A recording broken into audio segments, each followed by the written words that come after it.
తెలంగాణలో రేవంత్ రెడ్డి పరిపాలన విధానం మీకు ఏ విధంగా అనిపిస్తుంది? ఇప్పటికైతే మంచిగానే ఉన్నది. అంటే ఏ అంశం పైన మంచిగా ఉందంటారు? మాకు రైతు బంధు పడ్డది. మాకు రైతు బంధు పడ్డది. రుణమాఫీ జరిగిందా? రుణమాఫీ జరిగింది. అసలు రైతులు సుఖంగా ఉన్నంతా కూడా కేసీఆర్ ప్రభుత్వంలో రైతు బంధు, రైతు బీమా, రైతు భరోసా ఇప్పుడు ఈయన కూడా ఇస్తుండు కదా. ఈయన ఇస్తలేడని చెప్తుండ్రు కదా. మాకైతే పడ్డది మేడం. మీకైతే పడ్డది. రైతు రుణమాఫీ ఎంత జరిగింది? 2 లక్షలు. 2 లక్షలు. అయితే ఇప్పుడు డెవలప్మెంట్ కానీ యువతకు ఉద్యోగాలు కానీ వచ్చే అవకాశం ఉందంటారా?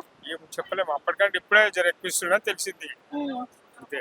ఫ్రీ బస్ గురించి ఏమంటుంటుంది? ఆ? ఫ్రీ బస్ గురించి ఫ్రీ బస్ అంటే లేడీస్ ఉన్నది, మనకేం అంటే లేదు. అంటే మంచిది మంచిదే ఉంటే సేఫే కదా. కానీ ఫ్రీ బస్ పెట్టిన కాడ నుంచి అన్నిటి మీద రేట్లు పెరుగుతున్నాయి కదా మళ్ళీ. ఇప్పుడే రేట్లు పెరుగుతాయి మేడం. ఎవరు ఎక్కినా రేట్లు పెరుగుతూనే ఉంటాయి. మరి సామాన్యులకు వీలుగా ఉండదు కదా అలా రేట్లు ఎవరికైనా రేట్లు పెరుగుతూనే ఉంటది. ఇప్పుడు కాలాన్ని బట్టి అంతే ఉంటది. అంటే రేవంత్ రెడ్డి పరిపాలనలో అసలు మీకు ఏం నచ్చలేదు అంటే ఏం చెప్తారు? ఏం నచ్చింది అంటే ఏం చెప్తారు?